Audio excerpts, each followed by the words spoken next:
Assalamualaikum, halo kembali lagi bersama saya Abdul Ghafur. Kali ini kita akan membahas secara mendalam mengenai bimbingan kelompok dan konseling kelompok, dua bentuk layanan bimbingan yang penting dalam mendukung perkembangan pribadi dan sosial siswa. Mari kita mulai. Apa itu bimbingan kelompok? Layanan bimbingan yang diberikan kepada sekelompok individu.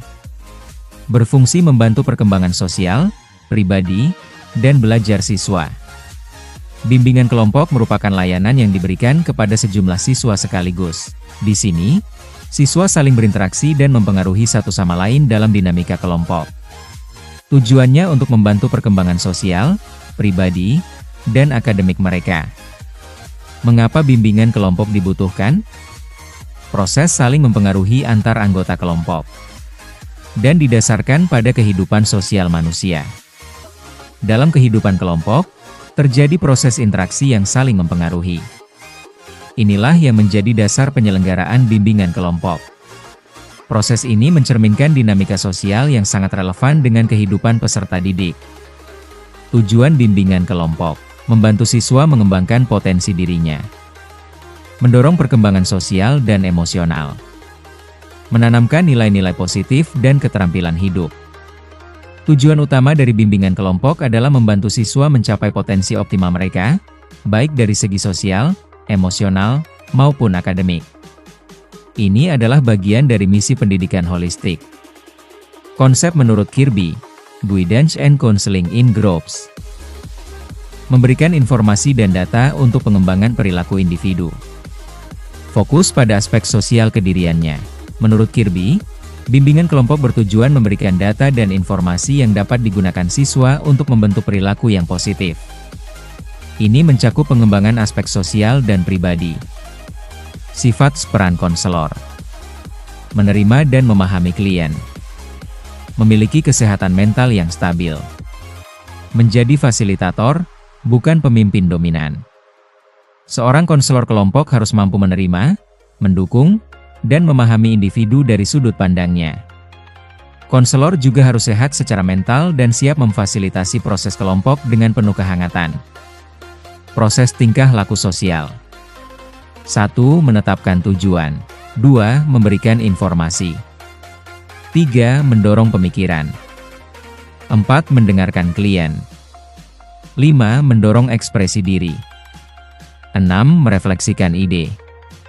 7. Merangkum hasil diskusi. 8. Mengarahkan upaya ke tindakan. Proses dalam bimbingan kelompok mencerminkan tingkah laku sosial yang sehat. Siswa belajar menetapkan tujuan, mengungkapkan pendapat, hingga menyusun strategi pemecahan masalah secara kolektif. Karakteristik bimbingan kelompok: fokus pada perkembangan pribadi, mengutamakan layanan informasi, tidak menggantikan konseling individu, melibatkan semua anggota kelompok secara aktif.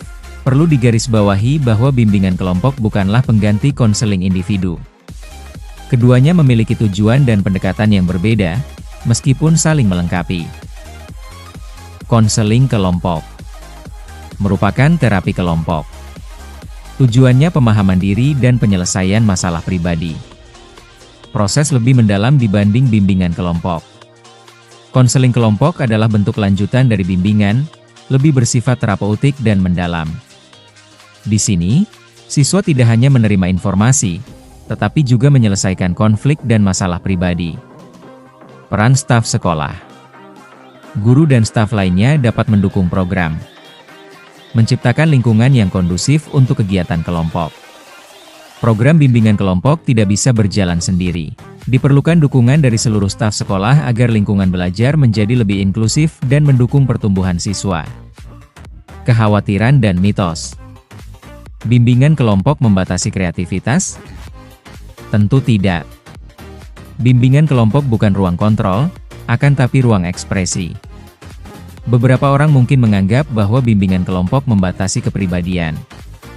Namun, sebaliknya, kelompok justru menjadi ruang yang aman untuk mengekspresikan ide, berbagi perasaan, dan mengembangkan identitas. Mengapa bimbingan kelompok penting? Wadah untuk memahami dan membantu siswa, mendorong perkembangan pribadi dan sosial siswa, Alat efektif untuk pelaksanaan bimbingan karir di sekolah. Bimbingan kelompok bukan sekadar pertemuan biasa, tapi merupakan wadah strategis untuk mempengaruhi dan membentuk pemahaman siswa terhadap dirinya dan karirnya. Agar efektif, tentu saja kegiatan ini harus direncanakan dengan matang oleh konselor. Langkah awal, survei masalah. 1. Mengumpulkan data dari siswa. 2. Mengumpulkan data dari guru dan tokoh masyarakat. 3. Mengumpulkan data dari orang tua. Langkah awal dalam menentukan topik bimbingan kelompok adalah mengadakan survei tentang masalah-masalah yang dialami siswa. Data ini dapat diperoleh dari berbagai pihak, mulai dari siswa itu sendiri, guru, pemuka agama, hingga orang tua. Tujuan survei masalah: menentukan topik yang relevan dan aktual. Menyesuaikan topik dengan kebutuhan perkembangan siswa. Menyediakan dasar objektif untuk perencanaan program. Dengan melakukan survei ini, konselor akan memiliki pijakan yang kuat dalam menentukan topik yang relevan dan sesuai kebutuhan. Misalnya, bila banyak siswa kebingungan memilih jurusan, topik seputar pengambilan keputusan karir sangat tepat dibahas. Perbedaan bimbingan e-konseling kelompok. Jika bimbingan kelompok berupa pendidikan dan informasi, maka konseling kelompok dapat berupa perubahan perilaku dan bantuan emosional. Bimbingan kelompok lebih bersifat edukatif dan informatif, sedangkan konseling kelompok lebih dalam dan menyentuh aspek emosional. Meskipun temanya bisa sama, pendekatannya berbeda. Maka dari itu, pemilihan metode juga penting diperhatikan. Teknik-teknik bimbingan kelompok. 1. Diskusi kelompok. 2. Brainstorming. 3. Studi kasus. 4. Role playing, bermain peran. 5. Simulasi. 6. Tanya jawab. Dalam pelaksanaan bimbingan kelompok, kita bisa menggunakan teknik-teknik seperti diskusi kelompok untuk membuka wawasan, role playing untuk meningkatkan empati, hingga simulasi untuk memperkuat keterampilan tertentu. Ilustrasi dan praktik lapangan. Topik: menghadapi kegagalan akademik. Teknik: studi kasus diskusi kelompok. Tujuan: menumbuhkan sikap positif dan keterampilan mengatasi masalah. Sebagai contoh, jika kita ingin membahas topik mengenai kegagalan akademik, kita bisa menggunakan studi kasus dari pengalaman siswa yang nyata, lalu membahasnya dalam kelompok untuk menemukan solusi bersama. Pemilihan anggota kelompok. Kriteria anggota kelompok yang efektif, relatif matang secara emosional, mampu berpartisipasi aktif, terbuka dan bersedia menerima masukan. Pemilihan anggota kelompok juga penting. Idealnya mereka adalah siswa yang telah memiliki kedewasaan emosional agar diskusi berjalan sehat. Namun, konseling kelompok juga bisa menjadi ruang penyembuhan bagi siswa yang membutuhkan. Orientasi konseling kelompok.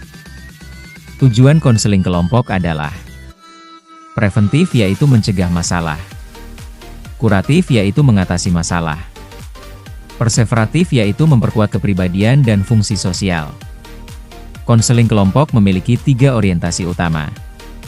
Selain mencegah dan mengatasi masalah, juga memperkuat kepribadian siswa agar lebih siap menghadapi tantangan kehidupan sosial. Kesimpulan: konselor harus memiliki keterampilan interpersonal tinggi. Tanggung jawab konselor dalam kelompok sama besarnya seperti dalam konseling individu. Interaksi kelompok menjadi sumber informasi penting. Sebagai penutup, perlu kita pahami bahwa konselor dalam kelompok memiliki peran yang sangat penting. Melalui interaksi kelompok, mereka memperoleh pemahaman mendalam terhadap kebutuhan siswa dan bisa mengarahkan proses perkembangan yang lebih efektif. Penutup. Survei masalah sebagai dasar penentuan topik. Gunakan teknik yang sesuai dengan tujuan dan kondisi kelompok. Pilih anggota yang tepat. Bimbingan kelompok sebagai strategi pengembangan diri siswa. Inti dari bimbingan kelompok bukan hanya pada proses pertemuan, tetapi bagaimana pertemuan itu bisa memberi dampak positif bagi perkembangan siswa. Sebagai penutup, perlu kita pahami bahwa konselor dalam kelompok memiliki peran yang sangat penting. Melalui interaksi kelompok, mereka memperoleh pemahaman mendalam terhadap kebutuhan siswa dan bisa mengarahkan proses perkembangan yang lebih efektif. Demikian pemaparan saya mengenai bimbingan kelompok dan konseling kelompok. Semoga bisa menambah wawasan kita dalam mendukung layanan bimbingan di sekolah. Jika ada salah dalam penyampaian materi kali ini mohon dimaafkan. Saya Abdul Ghafur. Sampai jumpa lagi. Assalamualaikum.